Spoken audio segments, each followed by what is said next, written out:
Lo que me gustaría hacer es como que pudiéramos entender casi de manera intuitiva, ¿no? No tanto conceptual, el concepto de capital social. Así casi de manera intuitiva, ¿no? Sin mucho aparataje conceptual ni nada de eso. Porque a partir de ahí podríamos ir poco a poco abordando y ir refinando conceptualmente, ¿no?, la noción de capital social. Entonces, voy a empezar con una cosa que es una especie de juego, que es un juego, y ahorita explico por qué. ¿De qué se trata el capital social? Bueno, el capital social se trata de una cosa muy simple, que es ¿por qué la gente coopera?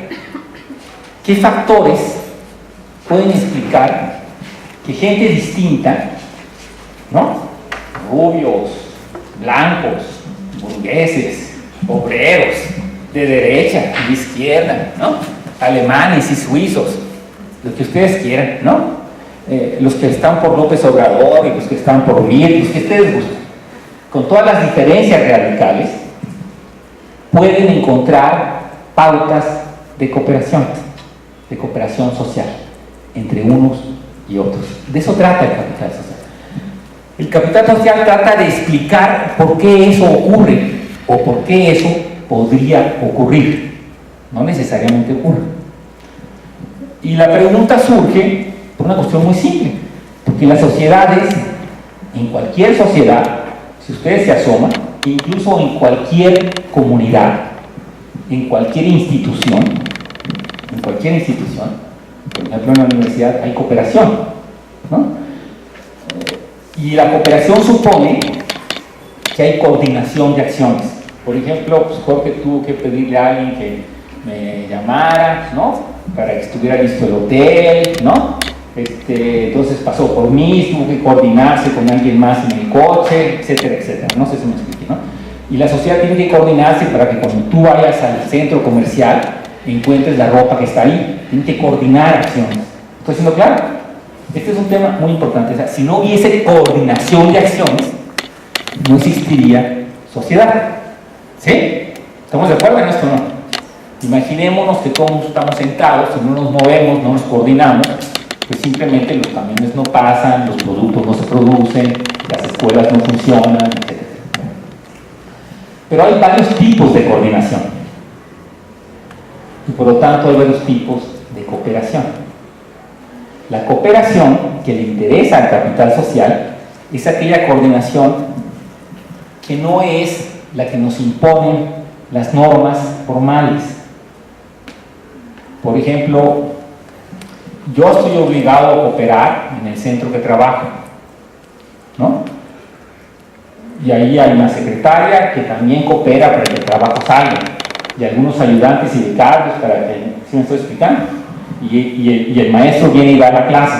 Pero o en el ejército, ¿no?, hay una cooperación para que las cosas funcionen, pero esa cooperación es obligada, tiene transacciones monetarias claras. ¿Sí estoy siendo claro? El tipo de cooperación que interesa al capital social es la cooperación voluntaria, por mutuo propio. Desde luego no nos podemos pensar que la sociedad como conjunto voluntariamente decidió cooperar. ¿Sí se entiende? Entonces hay una coordinación de acciones que es obligada, ¿no?, por un conjunto de factores. El Estado dice: a ver, señorita, usted no puede pasarse en rojo, ¿no? Entonces hay que detenerse, es obligado. Pero es una cooperación con los otros, ¿no? Permite que los otros pasen sin riesgo. Pero hay otro tipo de cooperación que le llamamos una cooperación no de tipo hobbesiano, o sea, no obligada por el Estado, no por el Consejo. Bueno, de eso trata el capital social.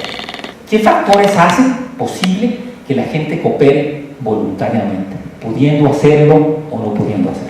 ¿Está siendo claro? ¿Y cómo se pone el problema? ¿Qué significa la cooperación? Oye, ¿me escuchan si dejo esto o no? ¿Sí? Fíjense bien que cuando decimos coordinación de acciones y decimos cooperación, estamos diciendo atrás de eso un tema que es central. es, ¿me conviene cooperar? ¿En qué condiciones me conviene cooperar? Si lo pienso desde mí, ¿no? Y además, cuando me pregunto, ¿me conviene cooperar? Por ejemplo, ¿me conviene si yo voy a las 5 de la mañana y veo pocos coches, cooperar y pararme en el alto? Y veo que no hay policías, no me conviene, ¿no? Si yo veo que el profesor es un poco como yo, me debate y demás, ¿me conviene de veras estudiar? No me conviene. ¿Me conviene cooperar para que la clase tenga el nivel que debería tener? No me conviene. Y la pregunta es así, porque la cooperación tiene costos. Cuesta cooperar. Y ahorita voy a explicar eso más adelante, ¿no? No es gratuita, tiene algunos cargos para las personas, ¿sí? Supone tareas, cumplimiento de roles, ¿no? Ajustarse a los demás, una serie de cosas. Tiene cargos, llamamos costos, ¿no? Bueno, de este tema que estoy tratando de decir, la cooperación es un elemento que surge de lo que llamamos un dilema de acción colectiva. La coordinación de acciones, si se logra, es una acción colectiva. No pensamos acción colectiva como lo piensan así, digamos, los que estudian movimientos sociales, ¿no? Es la acción colectiva entendida como una acción hecha en conjunto con otros, para un fin. Pensamos acción colectiva como una cooperación interna de los que luego van a moverse para pedirle algo al Estado, o al gobernador, o a quien sea. ¿Sí estoy siendo claro? Una cooperación interna.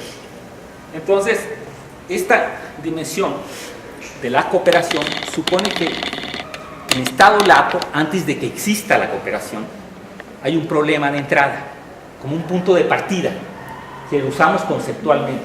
Como Hobbes usa la idea de la guerra, para luego explicar el Estado. Es una metáfora, ¿no? ¿Se me explico? O como se usa la idea de la selva para explicar la necesidad del derecho y de la guerra. O como se usa la metáfora de la guerra para explicar la necesidad de que nos pongamos de acuerdo democráticamente en cómo destruimos. Hay sociedades no democráticas que no se pelean ni se matan. Hay tribus y clanes. Pero sirven como metáforas analíticas. ¿Estoy siendo claro? Bueno, como punto de partida, antes de la cooperación, presuponemos que existe una tensión muy fuerte entre dos cosas. Lo que me conviene a mí, lo que me interesa a mí y lo que le interesa al colectivo o al resto. ¿Sí? Bueno, y a esto le llamamos dilemas de cooperación social, dilemas de acción colectiva.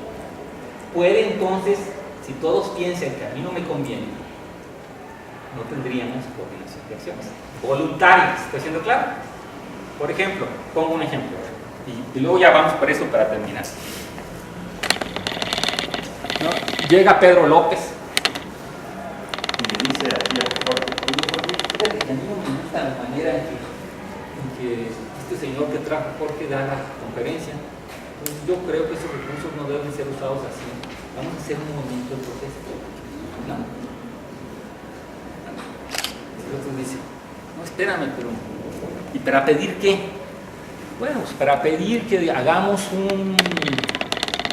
una nueva instancia administrativa que determine quiénes son los profesores, etcétera, etcétera, ¿no?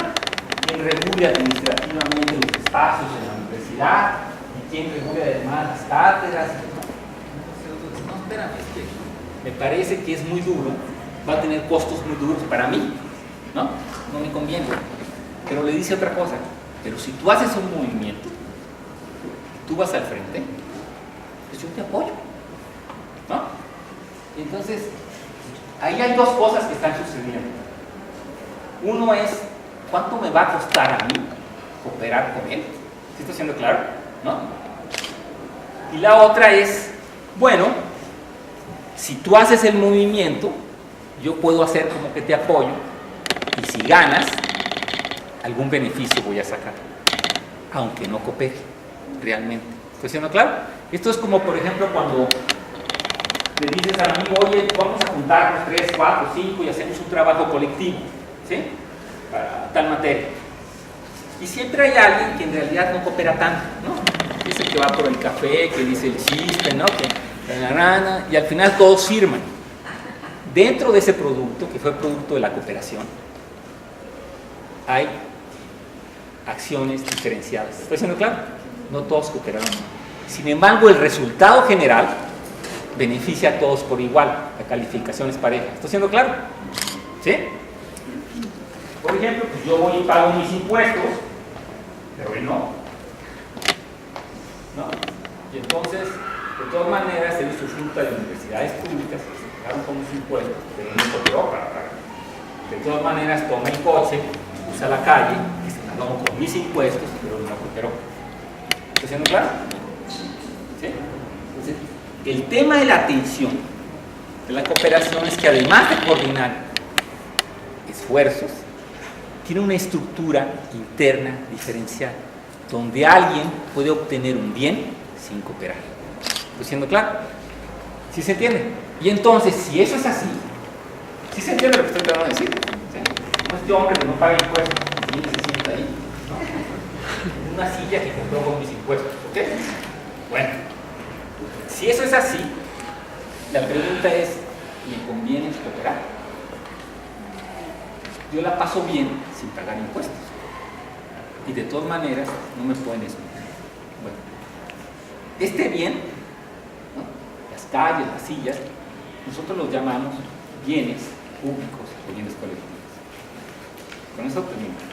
El bien colectivo son bienes que tienen una enorme dificultad para excluir.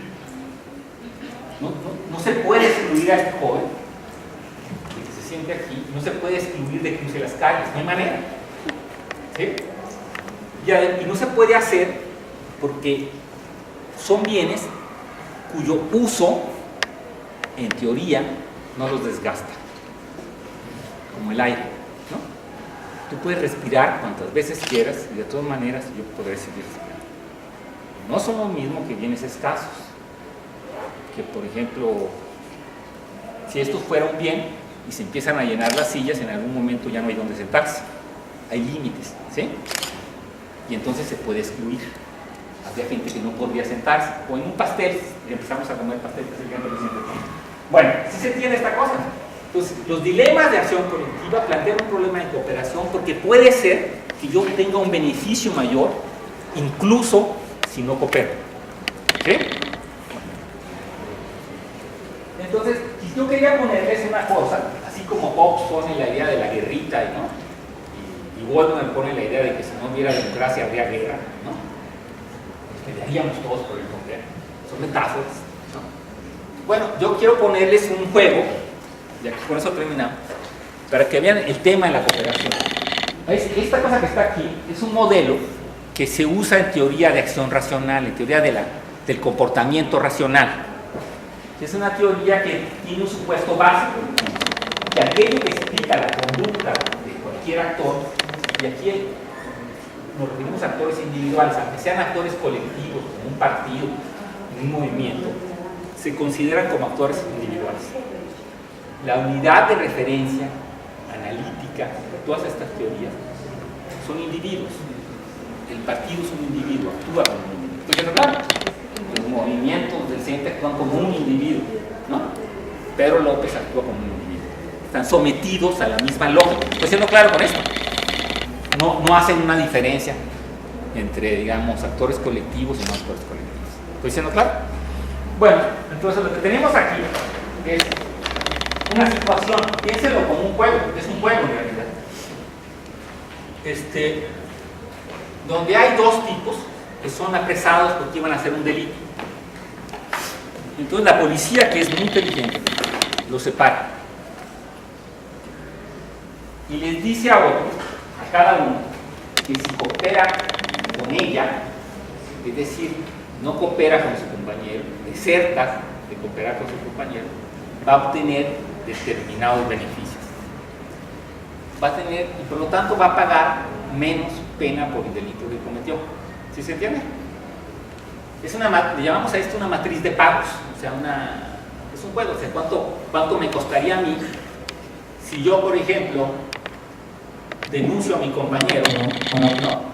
En el prisionero A denuncia a mi compañero Pues resulta ser que entonces, ¿perdón? Yo tengo una bonificación de 2 años de la pena y mi compañero va a tener menos 2 años, o sea, va a pagar 2 años más. ¿Sí se entiende? Ahora, si yo lo denuncio a él y él me denuncia a mí, nosotros pagaríamos 1 año más cada uno.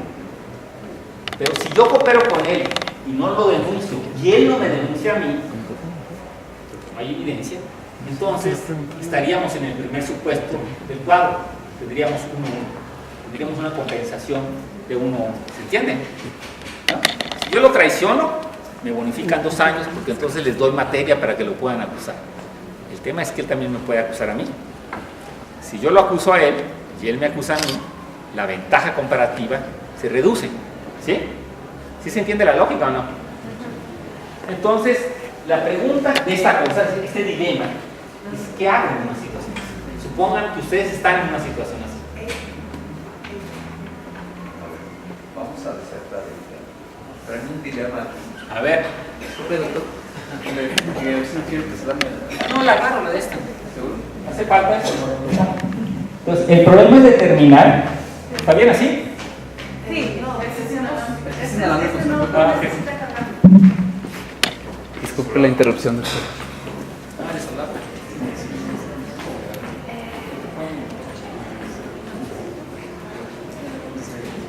Yo voy a aparecer de todo. Sí. Sí. Bueno, ahí está, ¿me escuchan?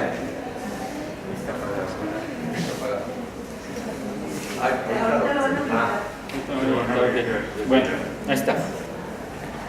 Entonces, a ver, mientras tanto vayan pensando cómo responderían ustedes ante esa situación. Supongamos que ustedes dos están presos y las separamos, ¿no? La pregunta es, ¿qué hago? ¿Y qué hago dentro de lo que puedo hacer? Y lo que puedo hacer es, antes de cualquier otra cosa, preguntar si coopero o no coopero con el que está bien. ¿Sí se entiende? Y entonces, la pregunta supone contestar otra pregunta, que es, ¿cuál es la mejor estrategia para mí? ¿Se entiende? En esa circunstancia, ¿qué es lo que más me conviene a mí? ¿Cooperar o no cooperar? A ver, ¿qué harían ustedes?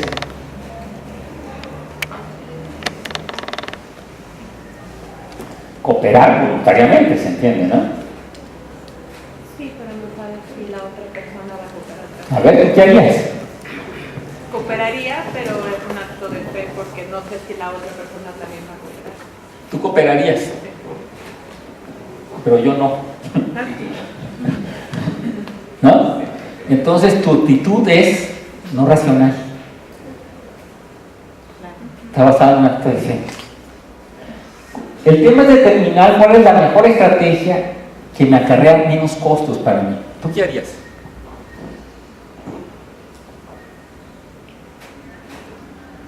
¿Desertar?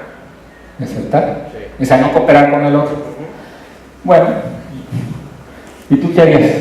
Es que no sé si lo contemple el modelo, pero yo pondría, uno de los factores que pondría en juego es la trayectoria de la relación. Personalmente diría, si No lo sabemos, pero es buena pregunta, pero no lo sabemos. porque diría, si el colega, si tengo una relación, un contubernio delictivo muy Es una buena variable, ¿sí?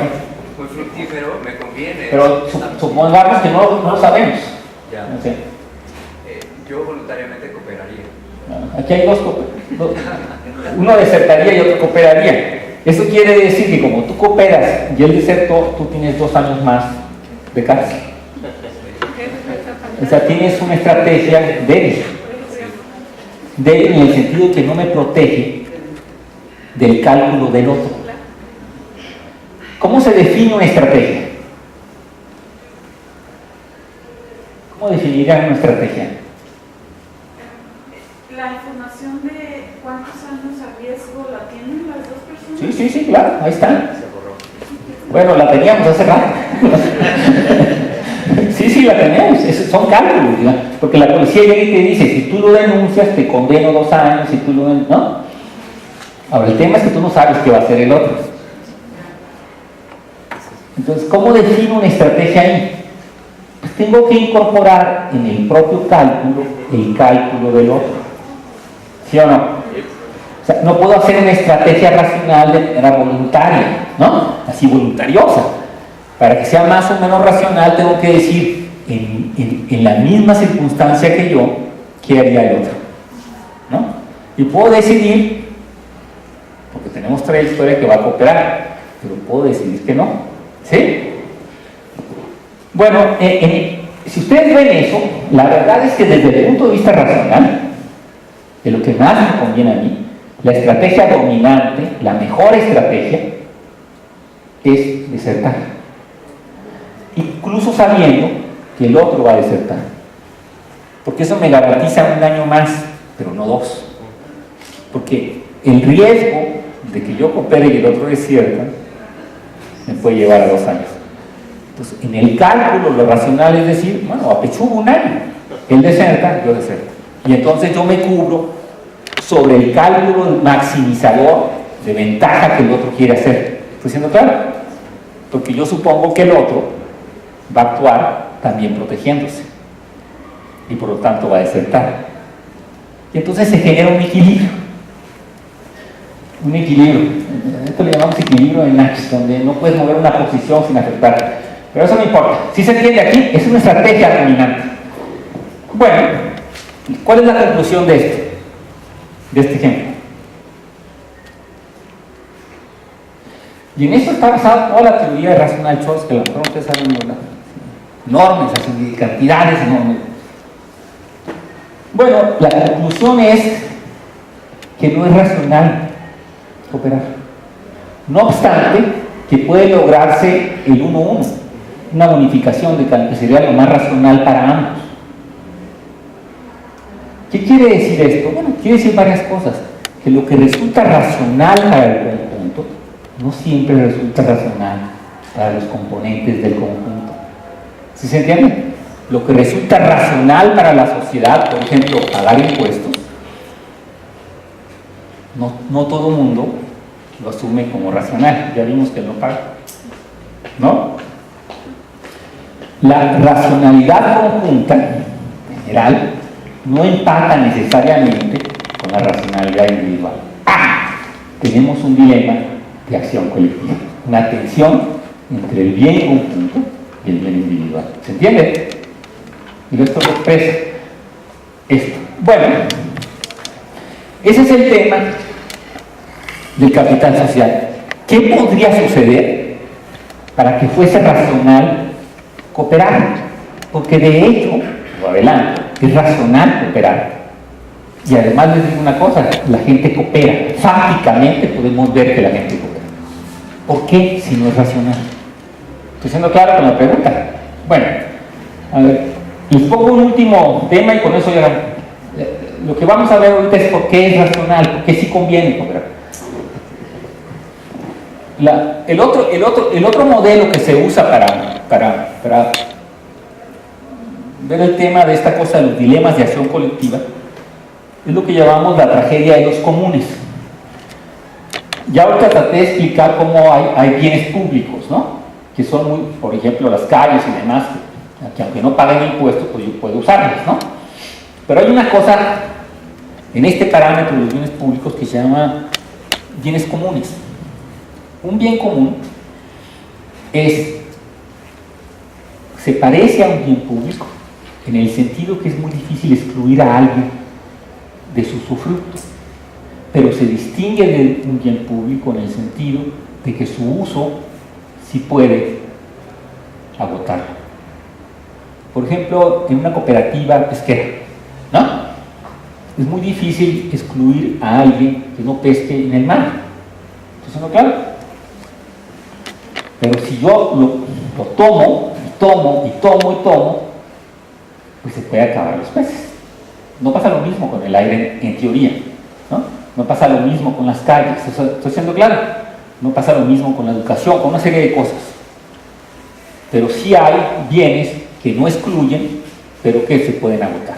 Bueno, ese tema lo usan para el tema de la tragedia de los comunes, y el tema de la tragedia de los comunes es esto: hay dos granjeros y los dos tienen borregos y viven en una planicie donde hay mucho pasto, y entonces los dos tratan de aprovechar al máximo el pasto y dejan que los borregos pasten y coman todo lo que puedan para que puedan ser engordados lo más rápidamente posible y ser vendidos y incrementar la ganancia.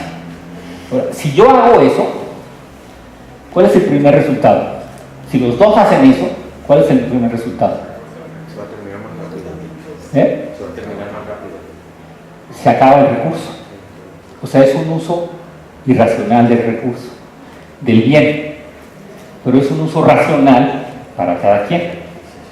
Entonces, a la vuelta, esto nos dice que la racionalidad individual de beneficio puede tener efectos negativos en los bienes comunes. Y entonces nos dice que por tanto puede ser racional cooperar y mantener el bien, no solo para que se pueda vender una vez, sino para que se pueda vender varias veces. ¿Estoy siendo claro? Pero ¿cómo haces para hacer esto?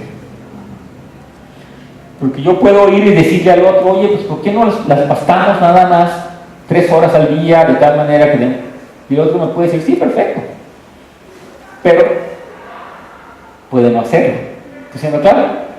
Y tenemos de nuevo un dilema de cooperación. ¿Qué me garantiza que el otro va a actuar de buena fe y a cooperar? ¿Estoy siendo claro? Tenemos de nuevo un dilema de cooperación. Tenemos, por tanto, un problema de capital social. El capital social explica por qué sí se puede cooperar y bajo qué factores puede cooperar. ¿Estoy siendo claro hasta aquí? Bueno, déjenme decirles que estas dos cosas se modifican con dos supuestos. Ya lo dijo muy bien. ¿Cómo te llamas? Álvaro. Si hay una trayectoria entre los que están presos, o si hay una institución en medio, formal o informal, se pueden incrementar los costos de la no cooperación. Por ejemplo, si son parientes, ¿no? Es más probable, si en medio de los dos hay una institución que se llama familia, que articula vínculos sociales, es más probable que coopere, ¿sí? Pero no solo eso, si el juego se repite, porque este es un juego de lo que llamamos ocurre una sola vez, ¿no? Pero si ocurriera varias veces, fuera lo que llamamos en teoría un juego de varias jugadas, no de una, habría posibilidad de que se comunicaran, y entonces a lo mejor empiezan a planificar y a transmitirse información y podrían calcular mejor. Las estrategias requieren información del comportamiento altruista del otro, ¿sí? Entonces, si hubiese una institución y si el juego se repitiese, pudiéramos comunicarnos, posiblemente generaríamos cooperación. ¿Por qué? Porque comunicándonos podremos generar expectativas comunes de comportamiento, no solo de fe, sino expectativas comunes de comportamiento recíproco. ¿Se entiende esto? Mira, yo no coopero, tú no cooperas, y empiezan. Recíproco, fíjense bien, ¿eh? Porque si no es recíproco, si yo no tengo certeza en que va a ser un comportamiento recíproco, ¿qué ocurre? ¿Cómo? Deserto. Necesito tener cierta certeza, nunca hay una certeza total, de que va a haber un comportamiento recíproco, ¿no? Es lo que tú me decías, de fe, pero no sé si el otro va a ser recíproco. Entonces, un elemento fundamental para la cooperación es entonces que existan comportamientos recíprocos. Y eso ocurre porque tengo confianza en que va a haber comportamientos recíprocos, ¿sí? Si no tengo confianza en que va a haber comportamientos recíprocos, no coopero. Entonces, llegamos a la definición de capital social. El capital social, fíjense bien, es un tipo de vínculo y de interacción de mí con los otros, de ti con nosotros, de aquel entre nosotros. Es un tipo de vínculo que encarna ciertas cualidades. ¿Qué cualidades? Normas de reciprocidad. ¿Y qué? Y confianza. Debe ser, son vínculos que yo construyo con los otros de confianza y reciprocidad. Si no hay reciprocidad, ¿qué pasa con la confianza? La confianza para operar tiene que ejercerse, ¿no? Pues fíjate que fui, ¿no? Es que lo invité, me invitó, etcétera. No es recíproco, le rompes la confianza. Se vuelve un agente no calculable, ¿no? Sobre el cual no me puedo construir expectativas de comportamiento recíprocas. ¿Se entiende esto? Bueno, eso es el capital social. Son una modalidad de vínculos, una especificidad de vínculos que están caracterizados porque se operan según reglas de reciprocidad y según reglas de confianza interpersonal. Esta es la definición más básica, ¿se entiende? Lo mismo podría ocurrir con la tragedia de los comunes, ¿no? Y esto tiene un montón de consecuencias, pero yo quisiera dejarlo aquí para que veamos el concepto y luego veamos las formas y las redes. ¿Estamos bien? ¿Sí se entiende? Es una cosa muy simple, ¿eh? La cooperación se resuelve como dilema de acción colectiva solo si hay confianza y reciprocidad. Tampoco eso asegura que la continuidad de la acción va a sostenerse, porque en el curso de una acción de largo plazo pueden pasar cosas, se puede romper la confianza, ¿no? Por eso uno truena con los novios, ¿no? Y con los hermanos, y con los tíos, y con los amigos, ¿no? Y con los maestros y demás, ¿sí? No asegura al infinito la cooperación, pero establece condiciones previas para que exista cooperación voluntaria. Sin eso no existe cooperación voluntaria. ¿Está siendo claro? Son estructuras previas a la acción, ¿sí? Bueno, y ahorita veremos cómo operan en nivel general. Preguntas hasta aquí. Jorge, cortamos aquí, ¿no? Bueno, a ver, entonces hagamos una ronda de discusión. ¿Es sensato o no es sensato? ¿Qué les parece? Existe una relación en lo que acabas de comentar, muy cercana con las reglas básicas, no tanto racionales, no tanto desde la perspectiva social, pero sí económica, con la ventaja comparativa y competitiva en la relación del comercio internacional como principio de cooperación. A ver. En términos de que la base fundamental es que las dos gentes tengan algo que producen, pero también algo que comercien, que se especialicen en tal cosa, o sea, que prefieran otorgar eso y no se diversifiquen en producir mucho más, o sea, diversificar mucho más productos. Y la otra situación, pues que exista confianza en términos de que van a obtener un beneficio. Son competitivos en la medida... A ver, perdón, espérame, perdón. ¿Por qué es tan importante la confianza a nivel internacional? Precisamente para la obtención del beneficio, que no existe injusticia en términos de que alguien salga perdiendo o lesione el interés de uno de los que colabora. Pero eso, ¿por qué lo resuelves con confianza y no con esos instrumentos? Fíjense bien, perdón que te interrumpa, ¿no? Esto es un punto muy importante. Es parte de la discusión. Yo puedo obligar en una estructura administrativa como la universidad o el Estado o el gobierno a que alguien se ajuste a los contratos y a los convenios, ¿no? Puedo ir a un juzgado y decirle, no cumple, está siendo ventajoso. ¿Qué pasa a nivel internacional? No tenemos Estado sobre las naciones. ¿Sí me estoy explicando? ¿Quién está por encima de las naciones? Fondo Monetario Internacional. Pues no, fíjate. Pues no, pregúntale a Venezuela. El tema es que no tienes una estructura hobbesiana, ¿ves? Entonces, la cooperación entre Estados debe partir de que es voluntaria. Por eso se asemeja mucho, correctamente, como lo dice, se asemeja mucho al plano de la cooperación internacional. ¿Cómo coopero? Porque si tengo un Estado ahí, pues tengo resuelto el problema de la cooperación, ¿no? la cooperación aparece como un no problema. No es tan cierto, pero a este nivel de explicación. Entonces, ¿cómo hacemos para que cooperen actores que no tienen autoridades sobre ellos? ¿Se requiere entonces? Confianza, voluntad y confianza. Entonces, me claro lo que estoy explicando. ¿Cómo hacemos que actores cooperen cuando uno tiene sopra autoridades sobre ellos? Y sin embargo la cooperación ocurre, ¿no? ¿Por qué? Bueno, tenemos un tema de capital social. En este caso, la necesidad del comercio, ¿no? La necesidad de obtención de lo que no se puede producir con mayor efectividad y la obtención de un beneficio, ¿no? Ajá. En la racionalidad en términos de la producción y también de la obtención de un beneficio. Claro, pero digamos, fíjate que el comercio es una jugada que se repite, no es una jugada de una vez.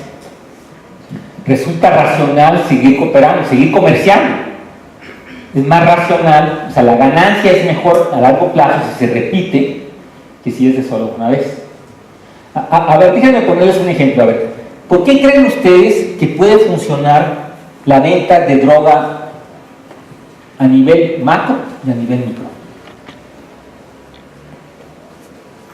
Es un comercio, ¿no? ¿Estás de acuerdo?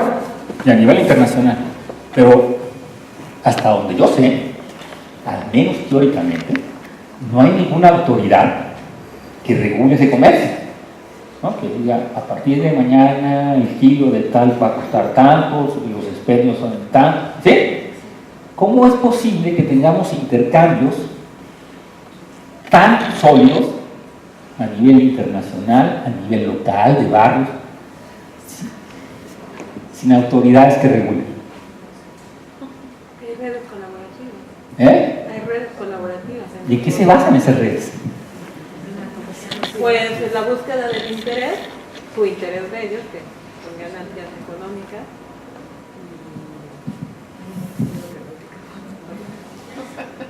¿Y qué?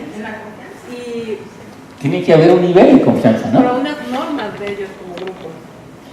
Sí, o sea, no son recíprocos, pero hay confianza. Y luego vemos la distinción. Podríamos decir satisfactores, o sea, mi vicio, yo tengo satisfacción en mi vicio y otro obtiene dinero con el cual obtiene otros satisfactores. Claro, eso, digo, esa es la motivación. Digo, a ver, es que nomás déjame explicar eso. Una cosa es la motivación que te lleva a comerciar y otra cosa es el problema de por qué el comercio como estructura de intercambio se mantiene. ¿Sí me explico? Lo que tú me dices es la motivación. Yo voy al súper porque quiero un jugo de naranja. Bueno, okay, está muy bien. Y el súper tiene jugo de naranja porque sabe que hay gente que quiere jugos de naranja. Pero no me explica por qué se mantiene la estructura de comercio. ¿Sí estoy siendo claro? ¿Por qué se mantiene la estructura, la relación informal de comercio? Porque hay confianza. Porque si estuviéramos en el dilema del prisionero, pues en realidad a mí me convendría, si yo fuera un dealer, tomar el dinero y no darte la droga. Y luego me cambio a otra zona. Y puedo permanentemente hacer eso. ¿Por qué no ocurre? Porque entonces el comercio se vuelve extremadamente frágil, se correría la voz, ¿no? Si se traiciona la reciprocidad comercial, yo te doy el dinero, tú me das la droga, se rompe el comercio. Pierdes confianza. Entonces, uno de esos negocios están basados en la confianza. Estoy siendo claro. ¿Por qué llega uno y le dice, oye, pues necesito una mesa, a ver tú cómo la ves? El carpintero dice, no, pues está 4,000 pesos, no sé qué, necesito el 80% para la madera. Pues ahí está. No hay ninguna relación regular en eso. Yo no sé si les ha tocado, o el plomero, ¿no? Pues yo ahorita vengo, voy a traer la pieza, necesito tanto para... ¿no? Pues ahí está. Estoy tomando un riesgo, ¿no? Pero la confianza ocurre y la reciprocidad ocurre. ¿Por qué? Porque es racional repetir los juegos. ¿Sí? Es racional repetir los juegos, que están basados en la confianza. Y es una cooperación voluntaria. Estoy siendo claro en esto. Se necesita cooperación. Ese es el capital social. A ver, otra pregunta. A ver. Vamos a ver qué tipo de capital social es y la forma también, ¿eh? O sea, no estoy... Bueno, tengo problemas para entender el concepto así de capital social, digamos como de manera macro o agregado. Ajá. Porque, por ejemplo, los ejemplos que hemos visto son de mí para ti, de ti para mí, ¿no? Se establecen esas confianzas de manera, no sé, si te hago un favor, yo tengo la confianza de que cuando yo te lo pida igual me vas a hacer un favor, ¿no? Pero de manera así como agregada, o sea, esas normas que se establecen, o sea, pues se entiende que son como de tipo, no sé, simbólicas, no son normas legales, o sea, pero ¿sí? No son formales, no son simbólicas, son informales. Bueno. Señor, no simbólicas, son informales, son implícitos en la relación. Ajá. ¿Sí me estoy explicando? Sí, pero ¿cómo actúa entonces el capital social a nivel macro? O sea, agregado, ¿no? O sea, cuando no conocemos, digamos,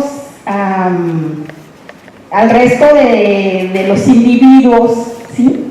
O sea, de manera clara, por ejemplo, bueno, los ejemplos de la venta de droga,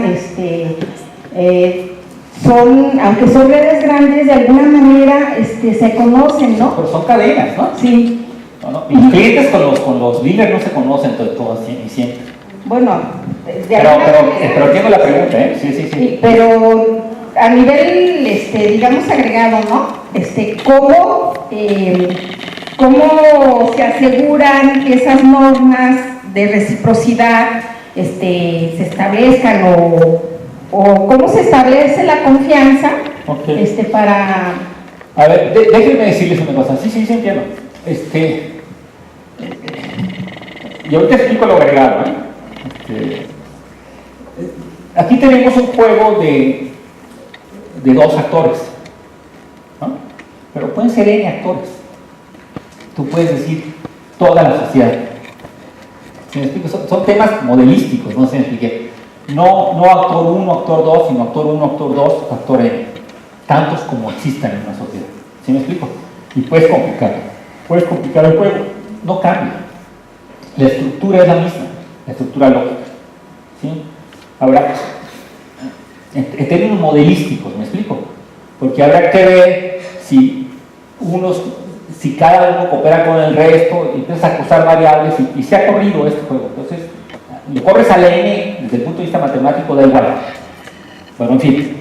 Pero el tema que tú me planteas tiene dos perspectivas. ¿Cómo se generan vínculos específicos de confianza? ¿No? Lo que estamos aquí tratando es cómo se genera algo que no existía, que está en una etapa previa y luego ocurre. Y luego no solo ocurre, sino que se maxifica en el sentido que se generaliza al conjunto de la sociedad. ¿Sí se entiende cómo está todo este problema? Bueno, déjame decirte, primero es como una relación que no tenía ciertos vínculos, pasa a tener esa calidad de vínculos. Y la otra pregunta ligada a esa es cómo esos vínculos se vuelven generales. ¿Sí? Bueno, déjame decirte, en la primera pregunta, vamos a empezar por ahí. La primera pregunta tiene tres grandes respuestas. ¿Cómo algo, un vínculo X, que no está calificado en términos de capital social, pasa a ser capital social? Tres respuestas. Una respuesta de tipo racional, que dice, es racional confiar a largo plazo. Y se puede arriesgar confiar razonablemente si el cálculo que yo hago de la relación que voy a establecer contigo implica un costo X que de cualquier manera será menor a la ganancia que puedo tener en el tiempo. Como es racional invertir. Yo puedo invertir en inmuebles, en la banca, nada me garantiza que voy a ganar, pero hay un diferencial y digo, si invierto esto y gano aquello, La ganancia es un incentivo, presupone una tasa de retorno que me lleva a invertir. Entonces, de la misma manera, yo puedo invertir en relaciones. Puedo decir, bueno, pues yo conocí a alguien aquí en la escuela, me da una espina, puedo incluso asignar confianza unilateralmente, esperando que si la confianza cuaja, ocurre, se genera un sistema de interacciones recíprocas que nos va a traer beneficios a los dos. Es un cálculo, ¿sí? Así se explica desde el punto de vista racional, así lo explica Coleman, por ejemplo. El riesgo, por tanto, es una ponderación. El riesgo es un diferencial entre lo que invierto y lo que puedo obtener. ¿Estoy siendo claro o no estoy siendo claro con esto? ¿Sí? Tú te sientas aquí, hay alguien sentado a tu lado y tú puedes decidir si buscas una interacción o no buscas una interacción y si la continúas o no la continúas. Por X razones. ¿Sí? Entonces, y eso lo repites en el camión, en la casa, en las fiestas, en los amigos, pero no solo lo repites tú, lo repiten todos. ¿Sí me estoy explicando? Son interacciones simultáneas que se van expandiendo. Esa es una primera respuesta. Entonces, conviene que si todos actuamos racionalmente en esta lógica, conviene que todos nos vinculemos, porque de la relación puedo generar productos recíprocos. ¿Está siendo claro? Ayudas recíprocas. Bueno, esa es una respuesta. La otra respuesta es la de Putnam, que dice, en realidad, la confianza es un derivado de la confiabilidad de las personas. ¿Sí? En esta primera explicación que yo estoy dando, la confianza es un elemento inherente en la estructura de relación. ¿Sí? Está en la estructura de relación. Para Putnam, pero se llama refinado, no está tanto en la estructura de la relación, sino que es un derivado de la confiabilidad de las personas. Y podríamos decir, y ahorita vuelvo a lo general en los dos, ¿cómo se genera una confiabilidad? Bueno, resulta que las personas, todos, no circulamos en la sociedad, circulamos en espacios acotados y hacemos tránsitos, ¿no? O sea, yo ahorita estoy aquí y al rato voy al hotel y luego a un restaurante, pero no es que no existe, digamos, desde el punto de vista espacial y de la circulación, una cosa como el agregado de la sociedad. No sé si me estoy explicando. Existen espacios y áreas de intervención más o menos acotadas, ¿sí? Voy al cine, al centro comercial, salgo a cenar, lo que ustedes quieran, estudio, digamos. Y todas esas áreas están delimitadas por muchas razones, incluso simbólicas, pero también delimitadas por tipos de interacción social. ¿Sí? No es que yo entro así y me conecto con el universo. No, entro así y me conecto con un conjunto de personas más o menos, ¿no?, de mi misma escala. ¿Estoy siendo claro? Entonces, el conjunto de relaciones y interacciones que están ahí delimitan los espacios. Si esos espacios son más abiertos o más cerrados, tienen importancia para la confiabilidad de las personas. Por ejemplo, yo vengo aquí a la escuela y empiezo a decir, tal profesor, y luego hasta lo pongo en internet, tal profesor no es confiable, no llega a tiempo a las clases, tal profesor no califica, tal profesor lee muy bien los trabajos, tal profesor tal cosa. Es decir, las áreas de experiencia que se traducen en interacciones van generando reputaciones. ¿Estoy siendo claro? En todas las áreas. Fíjate que López Obrador es así, fíjate que Miguel es asá, fíjate que el gobernador es acuyá, ¿no? Tengo representaciones sobre la confiabilidad de los otros. ¿Estoy siendo claro? Incluso si no están cerca, si no están presentes en la interacción inmediata. ¿Sí se entiende esta diferencia? Sino que me aparecen como otro generalizado, ¿no? Por vía de los medios, por vía de las comunicaciones, por vía de la información informal. Fíjate que yo supe que López Obrador hizo tal cosa, fíjate que yo supe que Anaya es medio ratero, fíjate que nada. Y circula la información que tiene que ver con la confiabilidad de las personas. La confiabilidad de las personas es un indicador para mí, para ver si coopero o no coopero con él. Fíjate que Menganita nunca paga su cuota cuando vamos al restaurante, ¿no? no es recíproca, entonces no es confiable. Las áreas de interacción, face to face, o simbólicas generalizadas, generan información sobre las personas. Por eso Putman dice que en las asociaciones se genera capital social. Porque si yo sé que mi reputación va a ser circulada por información informal, tiendo a portarme como una persona confiable. Porque si no, elevo el costo. ¿Estoy contestando con eso? Pero lo hacen todos, no yo, quiero que entiendas. Este modelo que está aquí no es uno, es uno generalizado. Lo haces tú, lo hago yo, lo hace ella, no sé si me expliqué. Y al hacerlo conjuntamente se generaliza. Entonces, claro, la otra son las instituciones. ¿Qué hace que una cosa sea confiable? Que hay instituciones, eso lo dice Osborne. Instituciones que generan pautas de confiabilidad. Por ejemplo, a ver, si tú tienes una institución que fomenta, tan simple como esto, si yo tengo una institución que se encarga de reunir estudiantes de nueva generación con estudiantes de segunda, tercera generación, cada 6 meses o cada 4 meses en esta universidad, y hago actividades conjuntas, mezclo semestres, como por ejemplo hacen en algunas universidades extranjeras, donde estudiantes de licenciatura pueden ir a tomar clases de doctorado y demás, y a la inversa. Y entonces con eso hago que crezca el número de interacciones entre las gentes de una institución. Y el contacto repetido por la información, va generando confianza en marcos institucionales, como lo que estoy diciendo, la reputación, la confiabilidad de una persona. ¿Sí se entiende lo que estoy diciendo? Esa simple decisión institucional tiene efectos y cómo relaciones que no existían antes pueden pasar a ser ahora relaciones de capital social.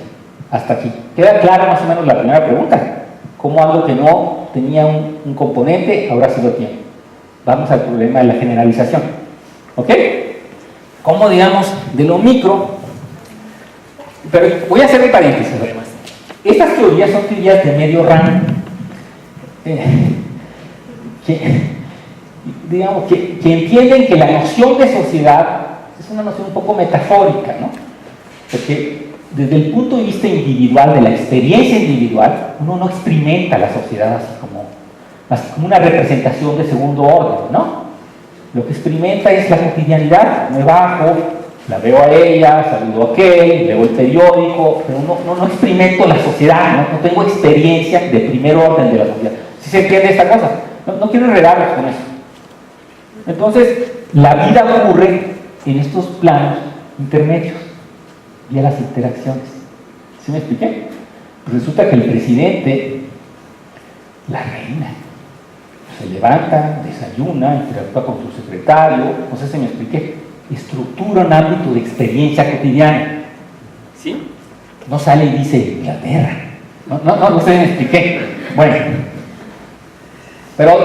pero sí existen pautas que transgreden unas interacciones localizadas y concretas, la tuya y la mía.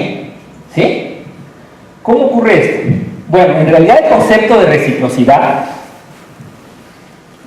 tiene dos vertientes, dos modalidades fácticas, empíricas, no solo conceptuales. Ocurre así. Y esto es una cosa de Putman, digamos, eso es una gran aportación de Putman a mi juicio. Como tú lo decías, ¿no? Pues sí, yo doy, te doy, o sea, en realidad el capital social no tiene interés conceptual porque la relación es una caja de favores. Pero ocurre que la relación puede ser una caja de favores. Puede ser recíproca en los intercambios para beneficio mutuo, ¿no? Yo te invito a cenar, tú me invitas a cenar, yo te presento a alguien, te introduzco en mi círculo de amigos y yo te introduzco en el mío, crecen mis relaciones y de ahí resulta que consigo trabajo, etc. ¿No? Convienen las relaciones por muchas razones. Pero cuando ocurren esos intercambios específicos, tú, yo, le llamamos reciprocidad específica, particulares. ¿No? Y la reciprocidad específica ocurre normalmente face to face, en una interacción entre tú y yo. Es el primer punto. Y el segundo punto es que los intercambios, los bienes que se intercambian, no los intercambios, los bienes que se intercambian, son más o menos equivalentes, ¿no? Porque si no, no serían recíprocos. ¿Sí?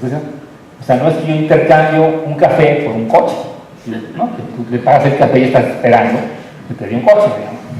No es racional, ¿no? Esperas, los cálculos de reciprocidad son proporcionales al bien que se adelantó. ¿Sí me expliqué? Cualquiera sea. Bueno, pero estos bienes quedan encapsulados, estos bienes intercambiados, quedan encapsulados en esa relación. Pueden ser usados para beneficio personal, pero no se generalizan. ¿Sí? Los intercambios que yo puedo tener con mi hermano o con un amigo. Pero hay otro tipo de reciprocidad que trasciende el intercambio entre tú y yo y que llamamos reciprocidad generalizada. Y esto sí es capital social más allá de la relación como caja de favores. ¿Qué es un intercambio generalizado? Y ocurre. Por ejemplo, a ver, yo voy y hace rato veníamos en el coche y estábamos buscando dónde estacionarnos. Lo que me llamó la atención es que se procedió más o menos como se procede la mayoría de las veces. Buscamos un lugar donde estacionarnos, donde no estorbáramos, por ejemplo, la salida de otros. Aunque no había nadie, no había ningún policía que nos estuviera ahí diciendo, ¿no? Tratando de darles espacio para que... ¿Por qué hago esto? Bueno, porque estoy esperando, yo coopero para cumplir con esa regla, voluntariamente, porque espero que cuando yo vaya al cine y yo me ponga en la fila, no llegue alguien y se me meta y coopere conmigo, coopere con los demás. ¿Sí me estoy explicando? Yo voy y pago mi impuesto porque espero que todos, menos él, paguen los impuestos. Yo voy y no tiro basura en la calle porque espero que tú respetes las señales del tráfico. Yo voy y no golpeo a tu hijo en el parque porque espero que mi hijo sea respetado cuando va con el doctor o va a la escuela. ¿Sí estoy diciendo nada? Cuando se hacen esos intercambios de cooperación entre la gente, yo no conozco a los otros, pero son acuerdos de interacción social generalizada. A eso le llamamos reciprocidad general. ¿Está siendo claro más? A ver. Yo estoy de acuerdo con eso, pero también es cierto que en algún momento se debe proteger esa conveniencia, digamos, que se hace de forma tácita, no obligada, y aquella que sí se tiene que hacer o que se hace porque hay una ley, ¿no? Por ejemplo, en el caso del respeto a la vialidad. ¿Por qué en algunos países, como el nuestro, mucha gente pues no respeta las normas de vialidad? ¿Por qué se te ocurriría? Y rebasa por la derecha y hace la clase de cosas que pueden poner en peligro no solo su bienestar, sino de los demás. Claro. Y en otros países, a lo mejor no se dan ese tipo de situaciones porque tal vez hay un alejamiento, que aquí lo hay también, pero se hace respetar, o se hace valer. ¿Cómo me explico? Bueno, ¿cómo explicaría usted esas situaciones? Por ejemplo, aquí también se dan muchas situaciones en las cuales la gente no coopera y no es obligatorio cooperar, como ponerse atrás de alguien a la hora de estacionarse y no le importa a la persona si va a llegar bien o no, y no hay nadie que lo esté vigilando. Bueno, ¿cómo se puede explicar que en ciertos casos no se coopere así? Y gran parte de las personas, digo la mayoría a lo mejor no, pero una gran parte, una gran proporción en ciertos países no las hacen porque no cooperan con las demás y en otros países que se da. ¿Tiene que ver con la educación o con qué tiene? No, tiene que ver con capital social.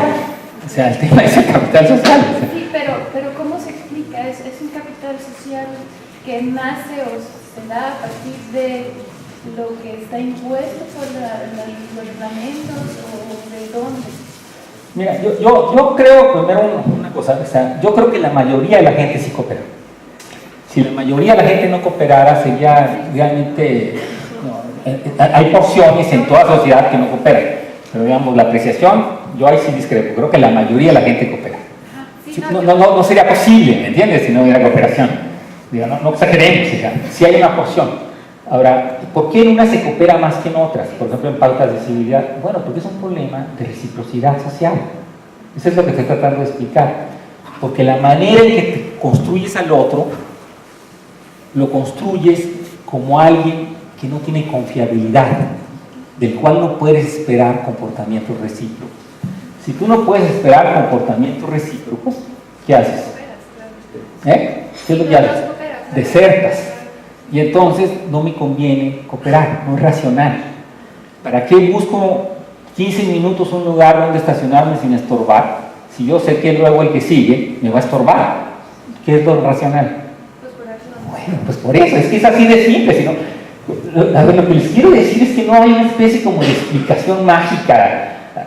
Es que no sé, son simplemente formas que se van generando en interacción, ¿no? No pensemos en soluciones así como que están atrás. A ver, hay una cosa que se llama desdoblamiento epistemológico, ¿no? Yo puedo decir, ¿pero por qué preguntas eso? Porque tengo esta curiosidad. ¿Pero por qué tienes esa curiosidad? Porque tengo esto. ¿Y por qué tienes aquello? Digo, ¿sí me explico? Me puedo ir al infinito. Digo, una primera explicación razonable y plausible es que el otro se hace uno confiable en las interacciones. Así de simple. No sé si me expliqué. Y tú bueno, pero ¿por qué se hace confiable en las interacciones? Porque en las interacciones yo puedo ver si tú prácticamente actúas con reciprocidad. Ah, pero ¿por qué la reciprocidad ocurre? Bueno, porque es conveniente. Porque si yo soy recíproco y tú sos recíproco, yo te voy a explicar, abaratamos costos de la cooperación. ¿No? Esa es la otra respuesta que te quiero dar.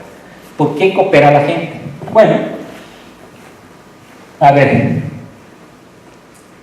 ¿por qué me conviene a mí no estacionarme de tal manera que obstruyo el camino del otro si creo que los otros van a ser recíprocos conmigo en muchos otros planos?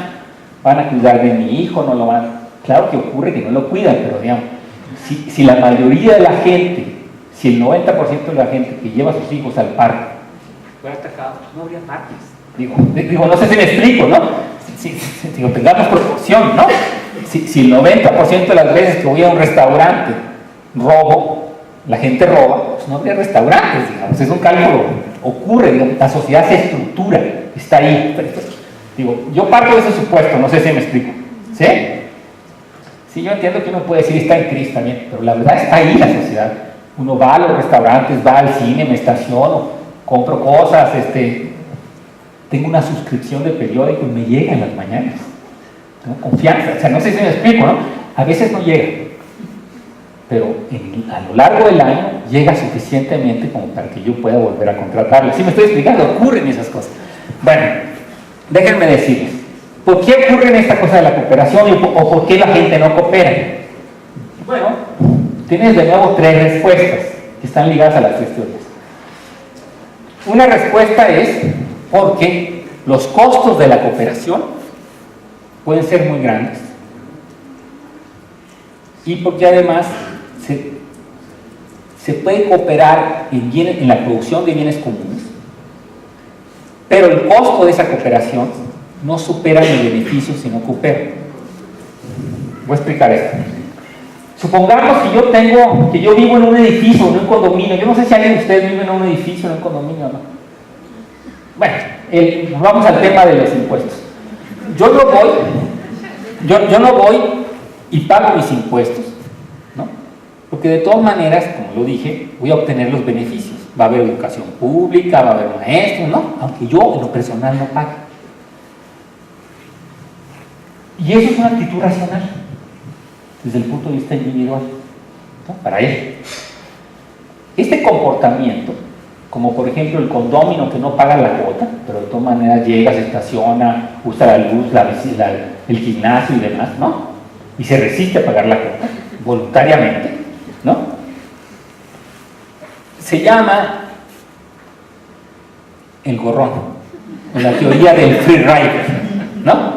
La teoría de, ¿qué es un free rider?